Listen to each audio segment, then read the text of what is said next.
Hello, I'm Anushka Shinghora and you're watching the Heritage Pod. Today we are going to discuss some of the basic concepts of the research methodology paper, and we have with us Professor Bonali Roy, who is going to explain this to us. Hello ma'am. Hi Anushka.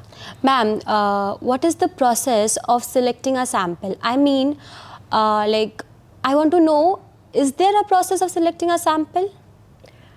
Okay, thank you Anushka. This again is a very elementary concept in research methodology.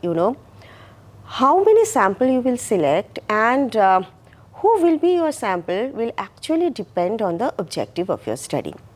Now, you have to understand that there are two types of sampling. First is the probability sampling and the other one is the non-probability sampling. Now, what is probability sampling? In probability sampling, each member or each unit of the population has an equal chance of getting selected or included in the study. So, obviously, in probability sample, the sample size is usually bigger, and why we do it?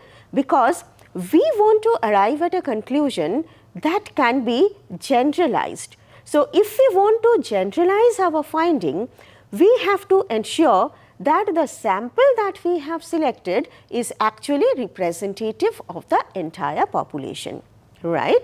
So, there is another concept, when it comes to probability sampling, it is said the central limits theorem, which is a concept in statistics. What does it mean? When your sample size is big and as it gets bigger, the mean of the sample is almost equal to the mean of the population. So, what does it mean? It means that if the mean of the sample you have taken, you replicate the study, you conduct another survey, and when you find that the mean of your sample is actually very near to the mean of your population, it means that your sample is actually representative and you can generalize your results, which means if you find that people are interested in a particular affair, people are not interested in a particular affair, it can be said that this finding holds good for the majority of the population. Now, coming to the concept of non-probability sampling. What does it mean? Non-probability means that each member of the population do not have a chance of getting selected, and in non-probability sampling there is always an element of bias included. Why? Because the sample size is very small. So, and there is no scientific way of selecting your population, the sample, but why?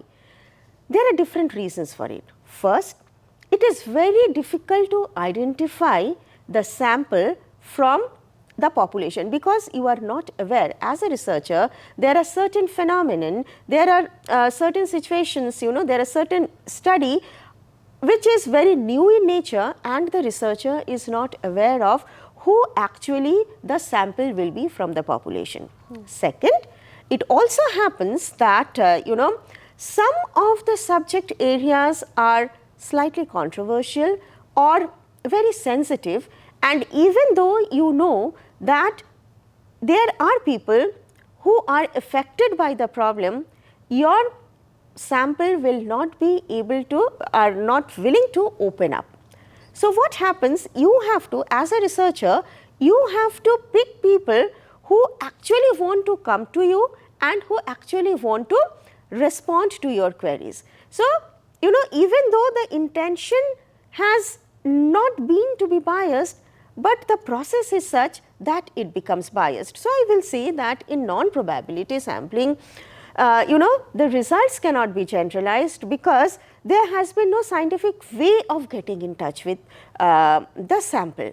So, the different types of non-probability sample, we have convenient sampling, we have purposive sampling, we have volunteer sampling, so things like that. So, non-probability sampling, even though the sample size may be large at times, is actually not considered to be, the results of it is not considered to be generalized to the entire population. I hope I am clear to you, Anushka? Yes, ma'am, it's clear. Thank you for explaining this to me, and I hope the viewers understand it too. Thank you for watching the show, The Heritage Pod, and I hope the concepts are clear to you. Thank you.